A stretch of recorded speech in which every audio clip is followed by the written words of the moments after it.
Beryl is a mineral which contains 5% beryllium, 10% aluminum, 31% silicon, and 54 roughly percent oxygen. What is its empirical formula? Well, for that, as for all percent composition problems, we're going to assume 100 grams, and therefore those percents become grams. And then we'll see what fraction of a mole each one of those are. And that is its empirical formula, but you won't get whole numbers. You then divide by the smallest one, which will at least turn the smallest one into whole numbers. And then, if necessary, scale that until you get whole numbers. That's always the procedure. Let's go ahead and show it. Well, we've got about a half a mole of beryllium, assuming 100 grams, so we're going to write Be 0.558.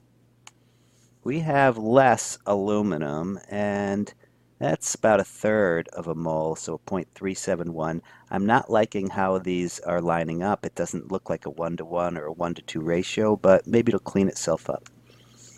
The silicon checks in at over a mole, so it's 1.12. It's looking like twice as much as the beryllium. And the oxygen is over 3 moles, which now maybe that's 3 times as much as oxygen.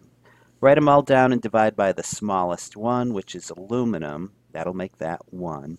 And look how much nicer it gets. You get all whole numbers except for the beryllium. So hopefully it's clear to you now that we're in the scaling mode. All we do is double everything, and the answer to the question is the empirical formula of beryl, as given, is Be3Al2Si6O18.